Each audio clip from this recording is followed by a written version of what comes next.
तो हम ये देखना चाहते हैं थर्मोडायनामिक प्रोसेस ये क्या है। वैसे you have got 4 popular processes, isochoric, isobaric, adiabatic and isothermal, जबकि जेई के लिए infinite number of processes are there. तो उनके लिए तो एक जनरल मेथड रहेगा जिसमें से कोई भी प्रोसेस हो बन जाएगा, जनरल फॉर्मूला। तुम लोगों के लिए स्पेसिफिक फॉर्मूला रहेगा जो लोग जेई मेन के लिए कर रहे हैं या फिर मेडिकल एंट्रेंस के लिए कर रहे हैं, इतने में से ऑलमोस्ट उनका काम बन जाता है। So to understand what is a thermodynamic process, we have to start from the ideal gas equation। जो आइडियल गैस इक्वेशन है ये सबको मालूम है कि PV is equal to nRT। आपको तो मालूम है ये PV is equal to nRT में जो V है वो वोल्टेज है कि वेलोसिटी है?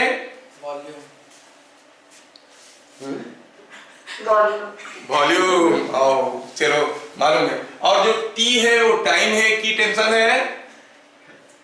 टेम्परेचर। हाँ मतलब तुम लोग जानते हो, मैं तो मजाक कर रहा था ऐसे।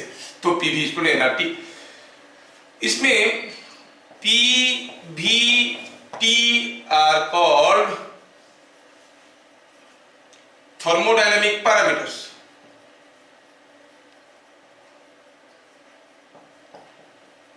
मतलब ये बदल सकते हैं। N is called number of moles, इसको कहते हैं system parameters. System parameter for a fixed system मतलब N is constant। हो सकता है कि केमिस्ट्री में you are dealing with many systems जिसमें 5 मोल्स ऑफ गैस ऐड कर दिए, 3 मोल्स ऑफ गैस निकल गया। हमारा तो इंजन वाली बात हुआ, इंजन में कोई लीकेज विकेज नहीं होता है, तो इसमें हमारा जो सिस्टम हुआ ना उसमें n कांस्टेंट रहेगा। हम जितने न्यूमेरिकल करेंगे उसमें n का वैल्यू कांस्टेंट ही रहेगा, इसलिए उसको सिस्टम पैरामीटर कहते हैं। और r क्या है? r is universal gas constant. Yes, इसका वैल्यू होता है 2 कैलोरी पर मोल केल्विन। ये मैं ऐसे ही बता दिया। और यहाँ पर जो टेम्परेचर होता है वो एब्सोल्यूट टेम्परेचर होता है, ठीक है। ये इसके बारे में एनालिसिस न्यूमेरिकल्स वगैरह आप लोग किए हो, चार्ल्स लॉ, बॉयल्स लॉ, सब केमिस्ट्री वाले करवाते हैं, हमारे उसमें इंटरेस्ट नहीं है। हम इसमें एक चीज ऑब्जर्व कर रहे हैं क्या कि for a particular system, for a particular system N is constant, so PV by or PV is equal to PV by T is a constant, है कि नहीं? क्योंकि R तो ऐसे ही कांस्टेंट है। थोड़ा इसको ध्यान से देखो, क्या ऐसा हो सकता है कि for a particular gas pressure और वॉल्यूम को कांस्टेंट रखते हुए हम टेम्परेचर को बढ़ाएंगे? Is it possible? The temperature of a gas was increased maintaining constant pressure and volume. हो सकता है। अगर PV कांस्टेंट है तो T कैसे बढ़ेगा? T तो ऑटोमेटिकली कांस्टेंट हो गया। क्या ऐसा हो सकता है कि P और T को कांस्टेंट रख के हम वॉल्यूम को बढ़ाएंगे? ये भी नहीं हो सकता, क्योंकि P और T कांस्टेंट हो गया तो वॉल्यूम ऑटोमेटिकली कांस्टेंट हो गया। कहने का मतलब है जब हम PVT को चेंज करने की कोशिश करेंगे, कम से कम हमें 2 चीजों को चेंज करना पड़ेगा। 2 चीजों को कांस्टेंट रख के तीसरे को चेंज नहीं कर सकते। ये कंक्लूजन को लेके हमारा थर्मोडायनामिक प्रोसेस स्टार्ट होगा। तो क्या कहता है? thus keeping 2 parameters, पैरामीटर्स किसको कहते हैं? PVT को पैरामीटर कहते हैं, कोऑर्डिनेट कहते हैं, ठीक है। 2 parameters constant, the third one cannot be changed। हाँ, ये चीज समझ में आ गया। इसमें से P और T को कांस्टेंट रख के V को नहीं बदल सकते, V और T को कांस्टेंट रख के P को नहीं बदल सकते, P और V को कांस्टेंट रख के T को नहीं बदल सकते। बदलेगा तो कम से कम 2 या फिर 3। Now what is a thermodynamic process? Thermodynamic process किसको कहते हैं? Any process in which the thermodynamic parameters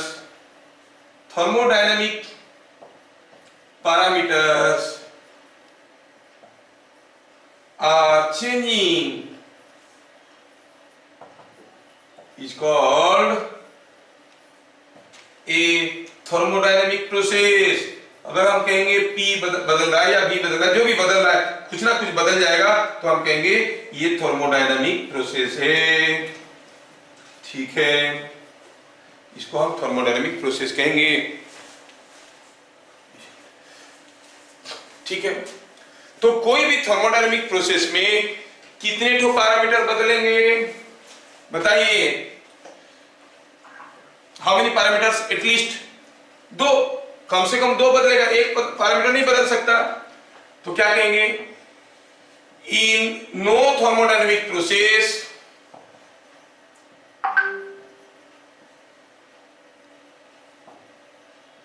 और in any thermodynamic process, in any thermodynamic process at least two parameters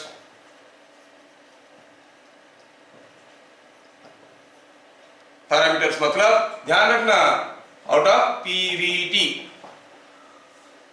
undergo change. कोई भी थर्मोडायनेमिक प्रोसेस में कम से कम दो बदल रहे होंगे, हो सकता है तीनों बदल रहे होंगे। तो कोई भी थर्मोडायनेमिक प्रोसेस में how many parameters can be kept constant? Maximum one, that is a maximum of one parameter out of PVT can be kept constant during any process। कोई भी प्रोसेस में ज्यादा से ज्यादा हम एक पैरामीटर को कांस्टेंट रख सकते हैं, एक से ज्यादा कांस्टेंट नहीं रख सकते हैं। समझ में आया क्या? सर ये वाला एक और बार समझा देंगे? एक और बार समझा देते। क्या अभी अभी हम लोग देखे कि जो यूनिवर्सल गैस इक्वेशन है, आइडियल गैस इक्वेशन है, उसमें से पता चला कि PV/T इज ए कांस्टेंट। क्या P और V को कांस्टेंट रख के हम T को बढ़ा सकते हैं? क्योंकि P और V कांस्टेंट रहेगा तो ये कांस्टेंट हो गया, T ऑटोमेटिकली कांस्टेंट हो गया। सो अगर P और V कांस्टेंट है तो T कांस्टेंट है। No thermodynamic process is undergoing. क्या V और T को कांस्टेंट रखते हैं, वॉल्यूम और टेम्परेचर को कांस्टेंट रखते हुए प्रेशर बढ़ाएंगे? हो सकता है क्या? नहीं हो सकता है। व्हाई? बिकॉज़ प्रेशर, अगर V और T कांस्टेंट हो गए तो प्रेशर ऑटोमेटिकली कांस्टेंट हो गया। तो कहने का मतलब हुआ कोई भी थर्मोडायनेमिक प्रोसेस में कम से कम कितना तो वेरिएबल होना चाहिए? कम से कम दो, एटलीस्ट टू। या तो P और V बदल रहे होंगे, या फिर P और T बदल रहे होंगे, या फिर V एंड T बदल रहे होंगे, या फिर तीनों बदल रहे होंगे, P V T सारे बदल रहे हैं। कम से कम तो दो बदलना जरूरी है। कम से कम दो बदलने का मतलब हुआ ज्यादा से ज्यादा एक पैरामीटर को कांस्टेंट रख सकते हैं। या तो हम P को कांस्टेंट रख देंगे, V और T को बदल देंगे, जिसको हम आइसोबैरिक प्रोसेस कहेंगे, या तो हम V को कांस्टेंट रख देंगे, P और T को बदल देंगे, जिसको बाद में हम लोग आइसोकोरिक प्रोसेस कहेंगे, या तो P और V को बदल देंगे, T को कांस्टेंट रख देंगे, इसको हम आइसोथर्मल प्रोसेस बोल देंगे। समझ में आया क्या? तो वही चीज लिखा है कि कोई भी थर्मोडायनेमिक प्रोसेस में कम से कम दो पैरामीटर को बदलना है, मतलब ज्यादा से ज्यादा एक पैरामीटर को कांस्टेंट रख सकते हैं। लेकिन कोई जरूरी नहीं कि हर एक थर्मोडायनेमिक प्रोसेस में एक ना एक कोई कांस्टेंट रहेगा, हो सकता है तीनों बदल रहे हैं। इसलिए तो मैं लिखा हूं at least and here maximum. Maximum एक तो कांस्टेंट रहेगा, हो सकता है कोई भी कांस्टेंट नहीं है, PVT तीनों बदल रहे हैं, ये भी हो सकता है। आ गया थर्मोडायनेमिक प्रोसेस समझ में? तो थर्मोडायनेमिक प्रोसेस किसको कहते हैं? कोई एक प्रोसेस जिसमें PVT में से कम दो चीज बदल रहे हैं, हो सकता है तीनों बदल रहे हैं, बदले तो हम कहेंगे थर्मोडायनेमिक प्रोसेस को। अब इंटरेस्टिंग बात यह है कि हो सकता है कि कोई एक सिस्टम का पीवीटी बदले और बदलते बदलते बदलते बदलते फिर से ओरिजिनल वैल्यू में आ गए, बट क्योंकि वो बदल रहे थे, ये प्रोसेस वाज गोइंग, ध्यान रहे, बदला मतलब प्रोसेस हो गया।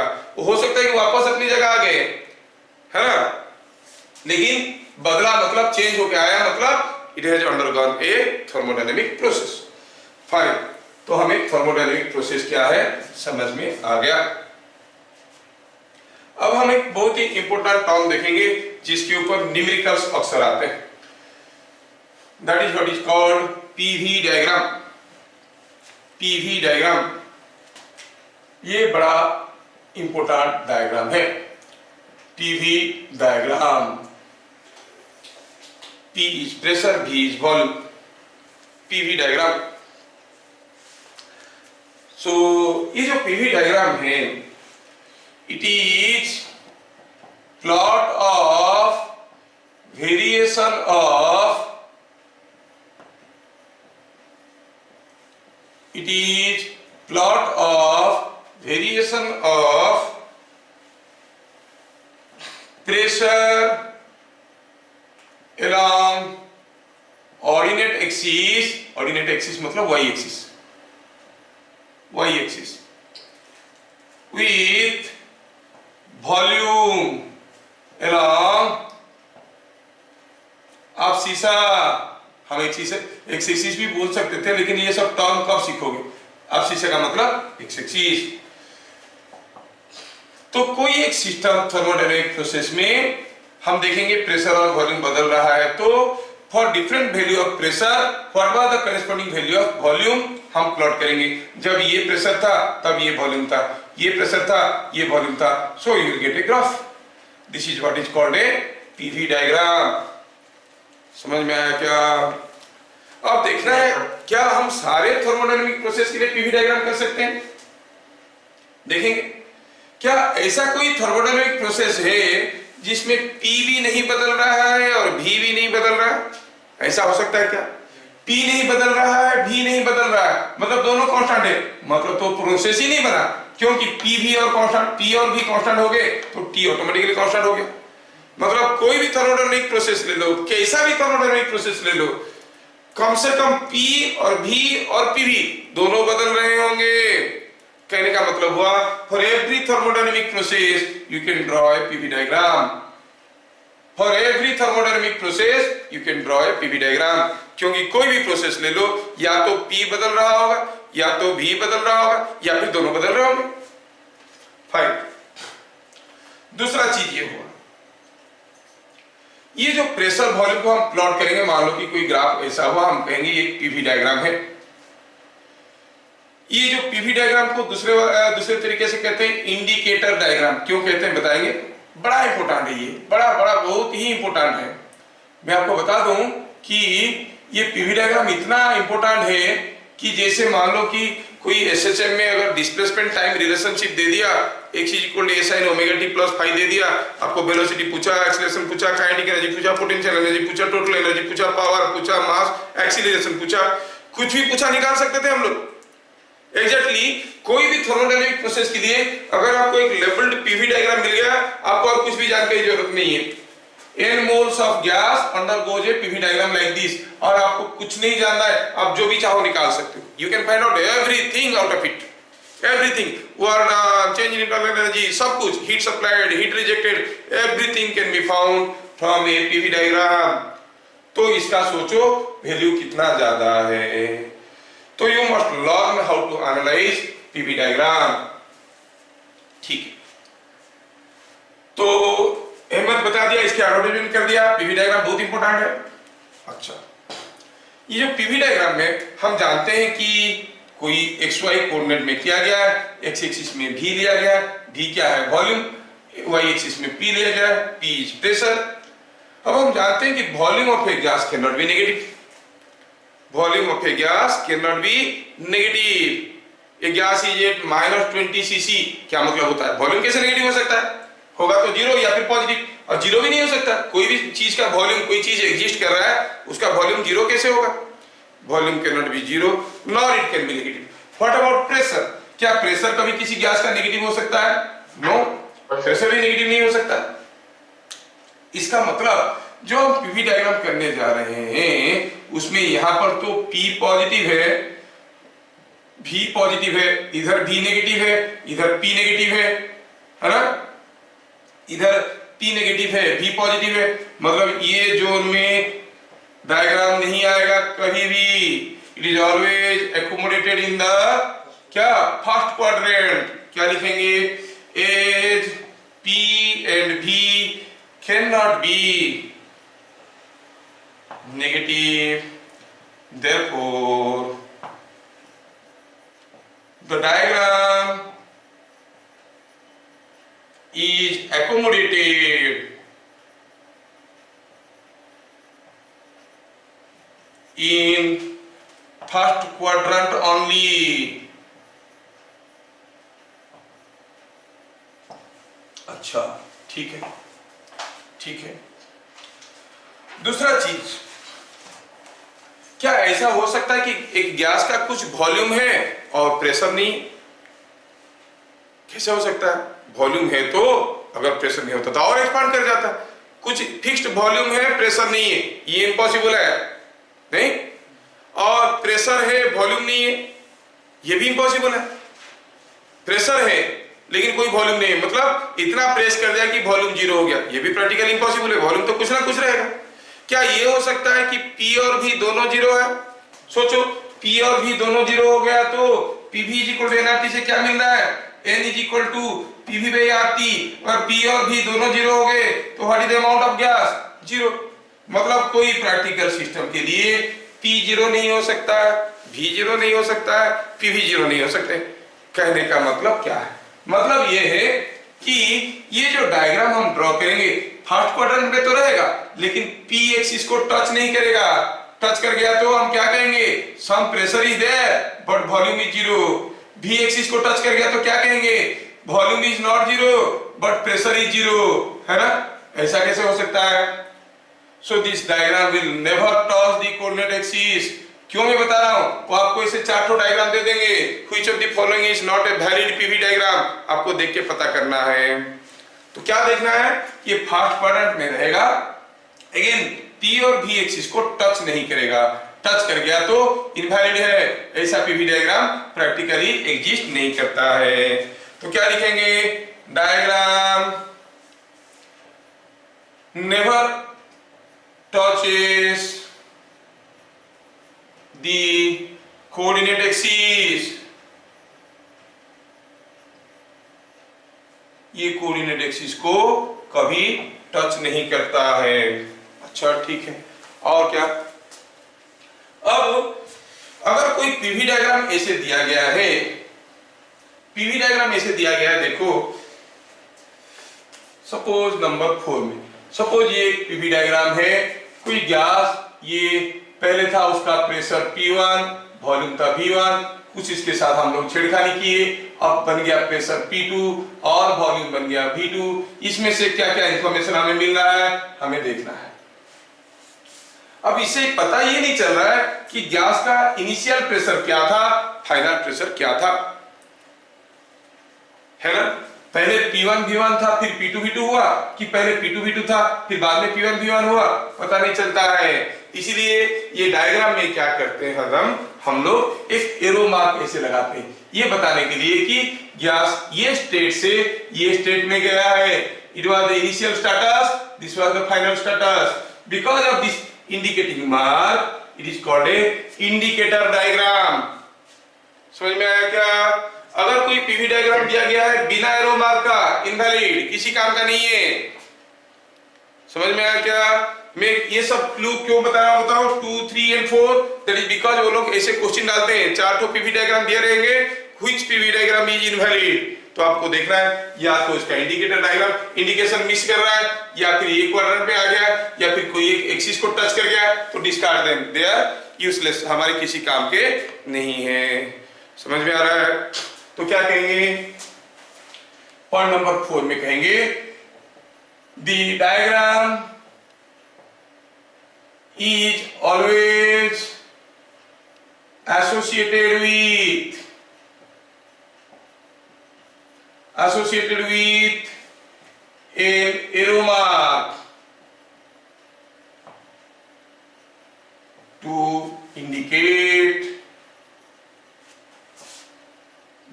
initial and final status of the gas.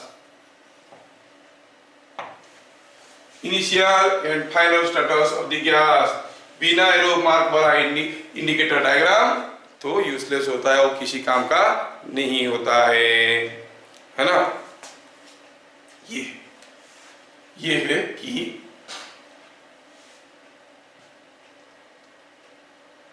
तो अब क्या हो गया, हम देखे कि ये जो एरो मार्क है that is helping you to know what is the initial status and what is the final status. क्या आप ये ग्राफ देख के बता सकते हो the gas is undergoing expansion और कंट्रैक्शन? हाँ, वॉल्यूम बढ़ रहा है, वॉल्यूम बढ़ रहा है नहीं? अच्छा, गैस अगर ये डायग्राम ऐसा होता तो क्या बोलते हैं, एक्सपांशन और कंट्रैक्शन? एक्सपांशन ही बोलते भाई, इनिशियल वॉल्यूम कम है, फाइनल वॉल्यूम ज्यादा है। अगर एरो मार्क ऐसा हो जाता तो कंट्रैक्शन नहीं, हाँ तो यस यस यस, आप लोगों को समझ में आ गया। अब ये पीवी डायग्राम की महानता हम लोग इतना गुण गाए, ये हमारे किस काम का? चलो एनालिसिस करते हैं। मैं इसको मिटाऊंगा, यूजेस ऑफ पीवी डायग्राम बताने वाला हूं। I will take maximum 10 to 15 minutes to finish. 4 points हम लोग देख चुके हैं। Now we go to point number 5।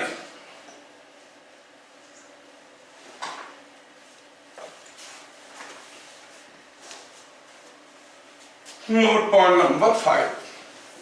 PV diagram draw कर लिए, पीवी डायग्राम ड्रॉ कर लिए।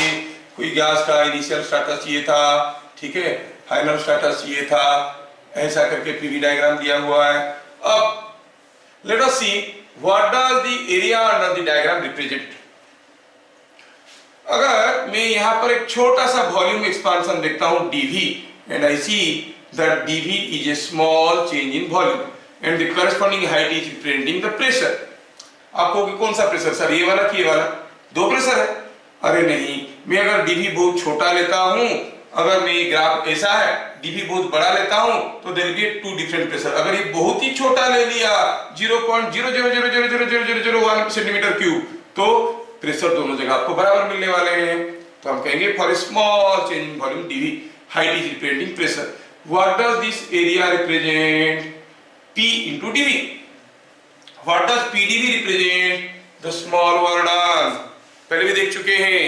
और अगर हमें निकालना है ये टोटल एरिया, ये पूरा चीज एरिया निकालना है, तो हम क्या कर सकते हैं? I can consider this total area is combination of number of such thin strip areas।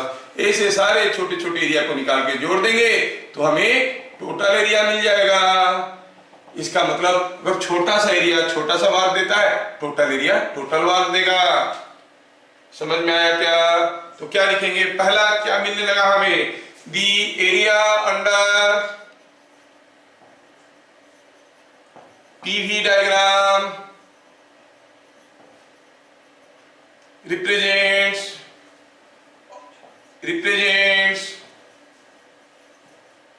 Vardan by the gas। ठीक है, एरिया क्या रिप्रेजेंट करता है? वार्डन। अभी तक हम लोग जितना पीवी डायग्राम किए, वेलोसिटी टाइम डायग्राम में area was giving you the displacement, acceleration time diagram में area was giving you the change in velocity. कोई भी डायग्राम में हम लोग फोर्स वर्सेस टाइम डायग्राम में area was giving you the change in momentum. और जब वो एरिया पॉजिटिव होता था हम कहते थे इंक्रीज इन मोमेंटम, नेगेटिव हुआ तो डिक्रीज इन मोमेंटम, ऐसे करते थे। लेकिन यहाँ पर तो कभी भी डायग्राम इस लाइन से नीचे नहीं आएगा। मतलब क्या वार्डन हरदम पॉजिटिव हो जाएगा, नेगेटिव वर्क नहीं होगा? जबकि हम जानते हैं कि वार्डन कैन बी पॉजिटिव और negative. Thermodynamic work for expansion it is positive, for contraction it is negative. तो हाउ टू से whether the warden is positive और नेगेटिव? वार्डन कितना है वैल्यू मिल गया, वो वैल्यू को पॉजिटिव लेंगे कि नेगेटिव लेंगे? इट ऑल डिपेंड्स कि क्या हो रहा है प्रोसेस में। ठीक है, हम देखेंगे अगर कोई पीवी डायग्राम ऐसा है तो ये एक्सपांशन हुआ कि कंट्रैक्शन हुआ? एक्सपांशन हुआ। Call it area A1। आप कहोगे delta W is plus A1। Why? This was a expansion process. Suppose हम पीवी डायग्राम करेंगे और ऐसा पीवी डायग्राम ऐसा अगर एक पीवी डायग्राम कर लिए तो हम क्या कहेंगे, यहाँ पर जो एरिया है कॉल इट A2। अगर एरिया A2 है तो वार्डन क्या लिखेंगे, it is negative because contraction हो रहा है। वॉल्यूम पहले ये था, अब ये हो गया, ऐसे आया मतलब वॉल्यूम घट रहा है। तो डेल्टा डब्ल्यू का वैल्यू क्या लेंगे, -A2। क्या समझ में आया? So the area under the diagram gives you the Warden. That Warden is to be taken positive or negative. Who will decide? Only the arrow mark. इसलिए एरो मार्क मिसिंग है, सब कुछ गया अपने हाथ से। अब ये वार कैसे निकालेंगे न्यूमेरिकल करके हम देखेंगे, न्यूमेरिकल जब करेंगे तब बताएंगे सारा चीजों को, डोंट वरी। खाली इतना जान लो कि area under the diagram is representing the work done. अच्छा, area under the diagram is giving you work done. अगर area under the diagram is giving you work done तो क्या बस इतना ही चीज पाने के लिए इतना बकबका है हम लोग, ये पीवी डायग्राम ऐसा होता है, हाथी होता है, घोड़ा होता है और वार्डन निकलता है? नहीं, पीवी डायग्राम से हम जैसे शुरू में बताया, we can find out everything from the PV diagram, everything from the PV diagram. जैसे डिस्प्लेसमेंट टाइम रिलेशनशिप अगर मिल गया एसएचएम के लिए, हम लोग velocity, acceleration, kinetic energy, potential सब कुछ तो डिराइव किए थे। सिमिलरली कोई अगर एक सिस्टम का पीवी डायग्राम दिया है, हम सारा चीज उस सिस्टम के बारे में निकाल सकते हैं। कैसे निकाल सकते हैं? Now I will give you the steps. उस स्टेप्स को याद रखना, वो आपको पीवी डायग्राम देके उनमें से कुछ भी चीज पूछ सकते हैं। कोई भी चीज निकालना है तो कैसे निकालेंगे, ध्यान से देखना, ये सबसे इंपॉर्टेंट पार्ट है। For n moles of a gas, n moles of a gas, let the PV diagram is as shown। चलो पीवी डायग्राम ले लेते हैं, कैसा वाला? चलो मानते हैं कि पीवी डायग्राम ऐसा वाला ले लिए, मतलब लेबल्ड डायग्राम है भाई, मतलब P1 V1 दिया है, P2 V2 दिया है, मान लो सिस्टम का दिया है n मोल्स ऑफ गैस है और ये P1 V1 P2 V2 दिया हुआ है, पीवी डायग्राम दिया हुआ है। पहला चीज, अगर हमें वार्क निकालना है डेल्टा डब्ल्यू, कैसे निकालेंगे? It is area under diagram, है कि नहीं? आप बोलोगे सर ऐसा कर्व दिया रहेगा, एरिया कैसे निकालेंगे? अरे वक्त तो आने दो, बताएंगे, ठीक है। स्ट्रेट लाइन होता तो ट्रेपेजियम एरिया ले लेते हैं। Area under diagram delta W आपको मिल गया। अच्छा, दूसरा हुआ, आप जानते हो कि PV is equal to nRT. R का वैल्यू मालूम है, एन दिया हुआ है, तो P1 V1 मालूम है, तो T1 कैन बी फाउंड कैसे? P1 V1 by RT1 sorry by NR, है कि नहीं? सिमिलरली T2 भी हम निकाल सकते हैं। अगर पूछेगा इनिशियल टेम्परेचर क्या है, फॉर्मूला हमारे सामने है। T2 क्या हो गया? P2 V2 by NR। अच्छा, T1 T2 मिल गया। क्या हमें इसमें से चेंज इन इंटरनल एनर्जी मिल जाएगा? हाँ, क्या फॉर्मूला था? NCV डेल्टा T, है कि नहीं? NCV delta T। तो अगर दिया है कि N दिया है और डेल्टा T हमें मालूम हो गया, डेल्टा T क्या होता है? डेल्टा T होता है T2 माइनस T1। सो N मालूम है, T2 माइनस T1 मालूम है, तो आपको कौन सा गैस है वो दिया हुआ है, नहीं तो कैसे निकालोगे? n moles of a particular gas for a gas, मतलब known gas। हाइड्रोजन है कि ऑक्सीजन मालूम है, तो CV मालूम है। तो देखो दिया होगा कि n moles of hydrogen is undergoing a thermodynamic process like this, तो PV diagram is shown। Find Warden, yes। Find initial temperature, yes। Final temperature, yes। Change in internal energy निकाल सकते हैं। डेल्टा U मिल गया, delta W मिल गया। क्या आपके पास कोई तरकीब है निकालने की कि कैसे पता करेंगे what will be delta Q? Yes, delta W plus delta U, मतलब during this process how much heat is supplied to the system, yes, can be calculated. खाली पीवी डायग्राम दिया है, P1 V1 P2 V2 दिया है, तो कितना heat दिया गया आप निकाल सकते हो, डेल्टा Q मिल गया। क्या आप निकाल सकते हो? हम जानते हैं कि जो मोलर स्पेसिफिक हीट होता है वो गैस का nature as well as process of heating के ऊपर डिपेंड करता है ना? अगर कोई पूछेगा what is the molar specific heat, C क्या होगा, याद हो तो बताओ क्या था, delta Q was N C delta T, है कि नहीं, एन सी डेल्टा टी। फिर it is at constant pressure, CP लिखते थे, कांस्टेंट वॉल्यूम सीपी लिखेंगे। कोई प्रोसेस है तो सी का वैल्यू अलग रहेगा अलग अलग प्रोसेस के लिए। तो सी का वैल्यू क्या निकलेगा, ये हम लोग पहला क्लास में देख चुके हैं, what is specific heat of a gas, नहीं तो फिर सी का वैल्यू क्या आ जाएगा, it is delta Q by n delta T. देखो पीवी डायग्राम से हम वर्क निकाल सकते हैं, इनिशियल फाइनल टेम्परेचर निकाल सकते हैं, चेंज इन इंटरनल एनर्जी निकाल सकते हैं, हीट सप्लाइड और रिजेक्टेड निकाल सकते हैं। अगर डेल्टा क्यू निकाले पॉजिटिव आ गया तो सप्लाइड है, नेगेटिव आ गया तो रिजेक्टेड है, और molar specific heat of the process वो भी निकाल सकते हैं। एक डायग्राम से सब कुछ निकाल दिए, समझ में आया, ये है पी डायग्राम का महानता। तो पीवी डायग्राम के ऊपर हमें ढेर सारे वैरायटी के न्यूमेरिकल करना है, ठीक है। ये आपको कोई भी एक पीवी डायग्राम दिया रहेगा, नॉट नेसेसरली एक कर्व रहेगा, आप चकमा रहे होगे अरे कैसे निकालेंगे, ये स्ट्रेट लाइन दे देगा आपके लिए, ऐसे दे देगा ऐसे दे देगा, फिर ट्रापेजियम एरिया है तो वहां से ये सब चीज पूछ लेगा, बोलेगा PV diagram of A system is shown, find the molar specific heat of the process. आप बोलोगे अरे ये तो ऐसे जा रहा है, ना प्रेशर कांस्टेंट है क्योंकि प्रेशर बढ़ रहा है, ना वॉल्यूम कांस्टेंट है, तो सीपी नहीं होगा, सीबी नहीं होगा, फिर क्या होगा, आंसर लिख दोगे कैन नॉट बी सेड। अरे यार can be said if you can systematically approach and find out the value of C by the formula delta Q by n delta T. क्या सबको समझ में आया? Yes, sir. सब चीज सबके अंदर गया कि बाहर से गया? अंदर गया।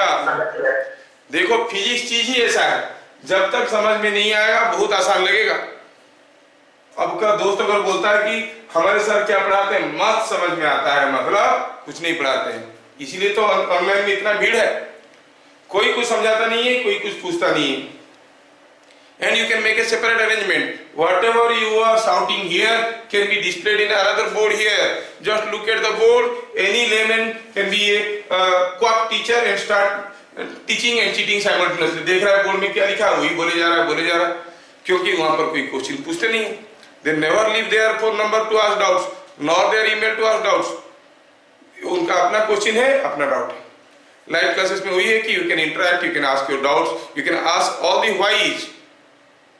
ठीक है, अगर यही क्लास में यहाँ पर करने की बजाय अगर लाइव में यूट्यूब लाइव में करता, you could not ask anything, आपको खाली सुनना है, मैं जो बोल रहा हूँ मेरे मन में जो आया बोल दिया, यू कैनॉट इंटरेक्ट, तो वो आसान हो जाता है, क्योंकि किसी भी बच्चे का जवाब देना मुश्किल है।